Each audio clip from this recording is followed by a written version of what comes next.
Like the sex doll industry more generally, this is a highly gendered issue.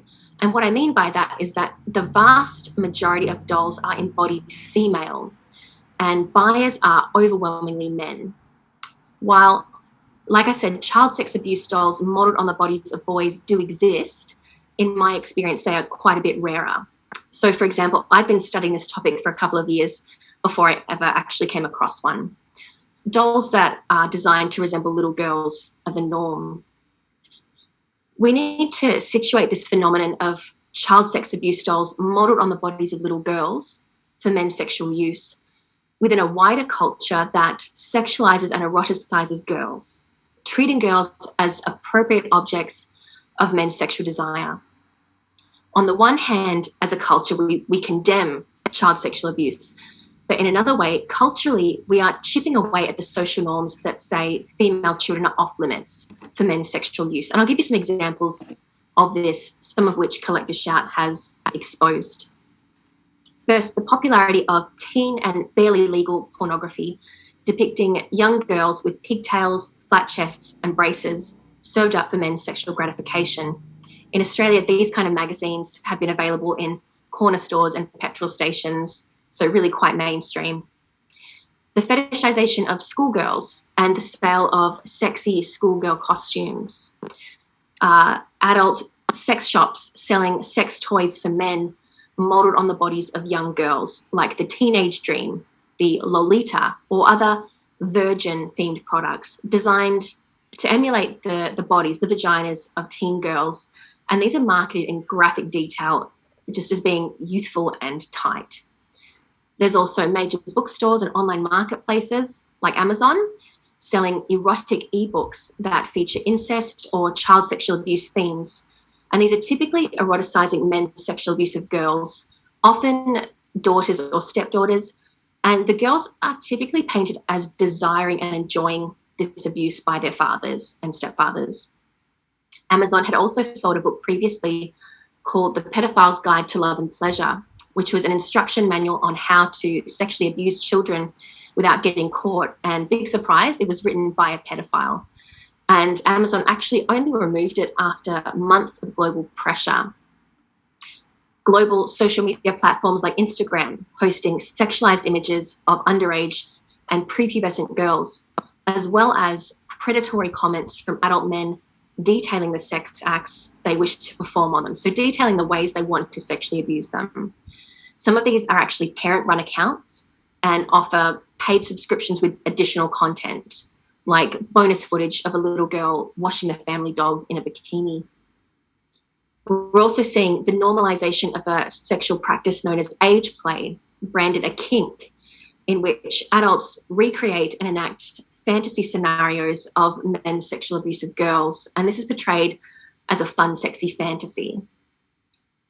We're also currently running a campaign against online marketplace Etsy for selling child sex abuse dolls and body parts and child abuse and incest themed products, things like t-shirts and other merchandise with slogans like, and I apologize, this is graphic, Daddy's little cock whore, harder daddy, Daddy's cum dumpster.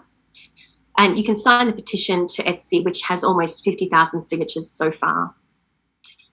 Our efforts to address men's sexual abuse of children are undermined by a wider culture which eroticizes girls, as I've shown, and normalizes men's predation on them. When I first started researching this topic, I was genuinely surprised to find academic support for child sex abuse dolls. Some academics and advocates support the production of child sex abuse dolls for men's pedophilic use and argue they could be made available to pedophiles for therapeutic use, or even claiming that they could prevent child sexual abuse by allowing pedophiles to enact their fantasies for raping and abusing children in a legal and ethical way. This advocacy for child sex abuse dolls is occurring within a social context where there's this distinct effort from pedophile rights groups and their supporters to destigmatize pedophilia, with pedophiles rebranding as minor attracted persons, and a move to disentangle pedophilia from child sexual abuse. Pedophilia is increasingly being framed as a sexual orientation, with some groups arguing that laws preventing pedophiles access to child sex abuse dolls or to virtual child sexual exploitation material are a violation of pedophile civil rights. But there's no evidence for this claim that access to child sex abuse dolls will prevent men's sexual abuse of children.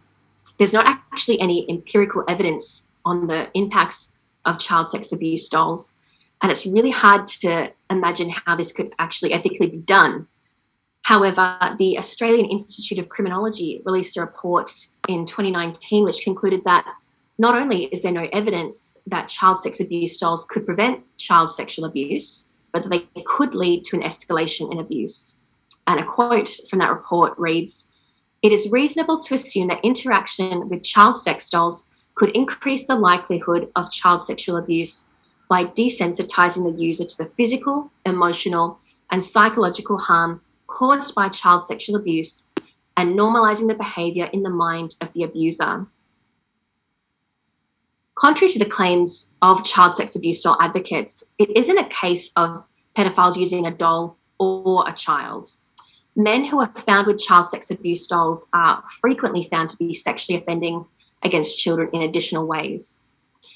Over the last year or so, I've been collecting news reports of men who are charged with child sex abuse doll offences, primarily in, but not limited to, Australia. And these men are almost always found in possession of child sexual abuse material in the forms of image and video. And again, this is a record of the abuse, rape, and torture of children. I'll just share a few examples of what I found with you. South Australian man Shane Andrew Lunney, he live streamed himself having sex with a child sex abuse doll. He was also found with drawings and animated content depicting the sexual abuse of children aged between 3 and 12, as well as images of real children being sexually abused. In England, former soldier Richard Turner was found with a child sex abuse doll, as well as 100,000 images of child sexual abuse material, with 203 of these being the most serious kind. And he pleaded guilty to 10 charges of sexually offending against children.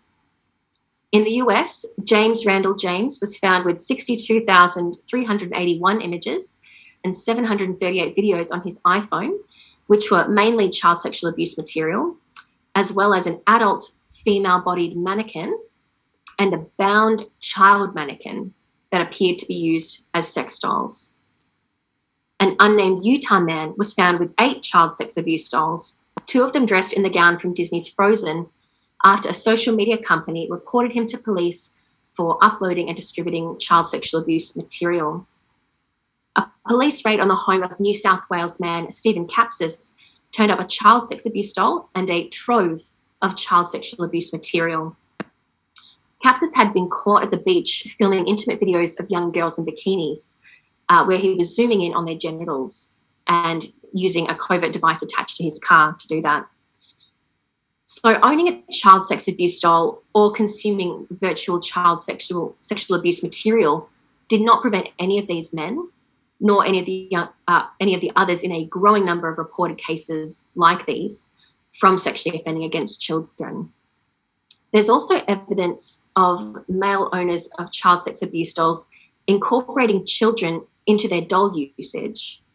Police charged an Adelaide man, Adam Neil Wonnacott, after they caught him with hundreds of images of child sexual exploitation material, among which the faces of children known to him had been superimposed over the faces of abused children. He also owned 5 homemade child sex abuse dolls. One of these dolls, dressed in girls' clothing and with a sex toy built into it, had a laminated photo of a real child's face attached to its head. And just yesterday, I came across a news report about a Victorian primary school teacher who had filmed himself having intercourse with a child sex abuse doll that was dressed in a school uniform, wearing masks made out of school photos of his students. In addition to thousands of child abuse images and several covert recording devices, police also found films of sex acts on which he had digitally imposed his own face and the face of one of his students. He'd previously been jailed after filming children at the beach and it also preyed on and sexually abused students at school. One way that child sex abuse doll owners can involve children in their use of child sex abuse dolls is by commissioning a custom-made doll in the likeness of a known child. Last year, an American mother partnered with Child Rescue Coalition calling for criminalization of child sex abuse dolls after she reportedly discovered a doll sold on Amazon modeled on her 8-year-old daughter, apparently recreating a photo that had been posted on Facebook. In our collective shout investigation of global online marketplace Etsy, my colleague Melinda Leszewski posed as a potential buyer and exposed a seller of child sex abuse dolls who claimed to have modeled one of the dolls on a 14-year-old Instagram model.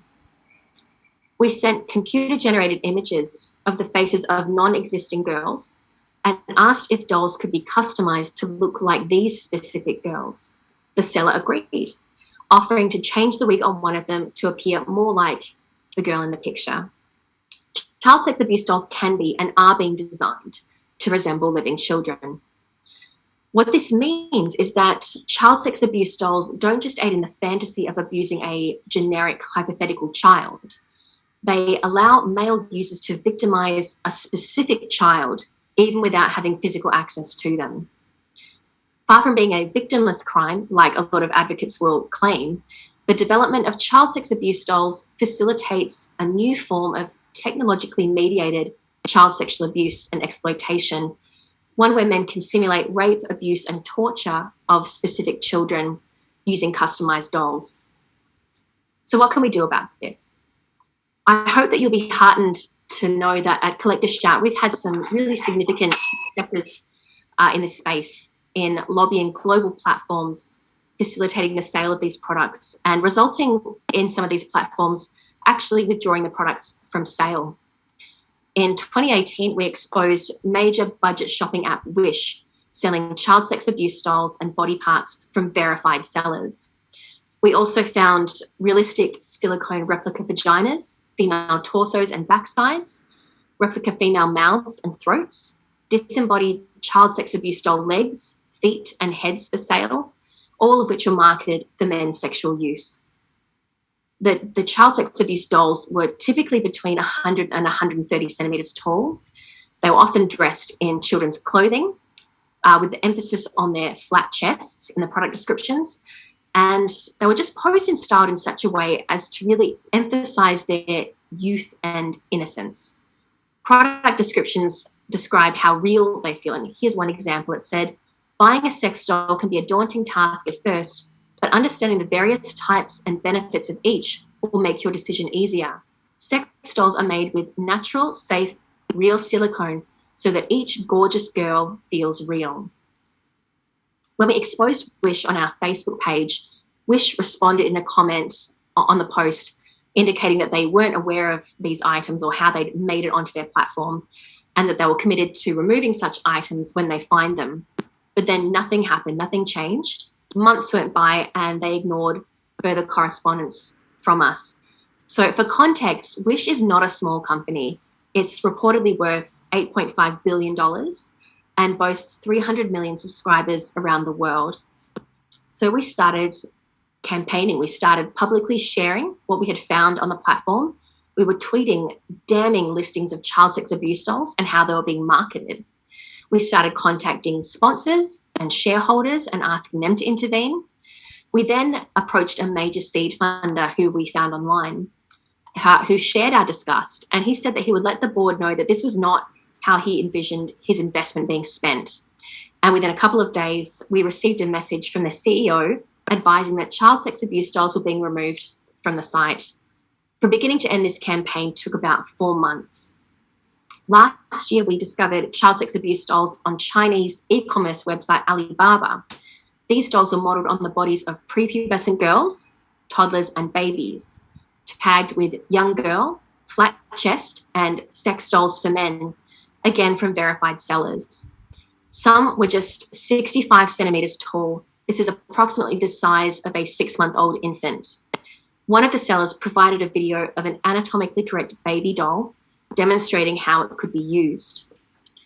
So we asked how, when there was more awareness of child sexual abuse and the devastation from this than ever before. We said, how can a multi-billion-dollar mainstream corporation like Alibaba profit from normalizing the rape of babies?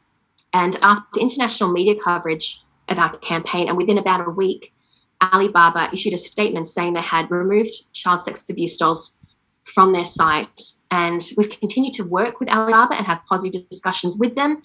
And we're really excited to make a big announcement on our social media early next week. So please stay tuned for that. Our goal is to achieve global uniform legislation to criminalize child sex abuse dolls.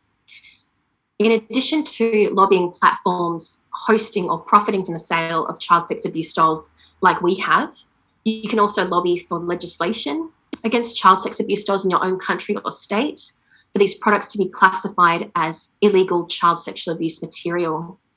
You can support or collaborate with organisations working in this space, such as Collective Shout, as well as the Campaign Against Porn Robots, which is headed up by Professor Kathleen Richardson, who's doing some amazing work in this space.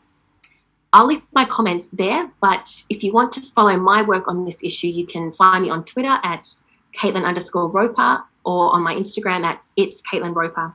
Please also follow the work of Collective Shout to stay up to date and support our campaigns against the sexualization of children more broadly. Thanks so much.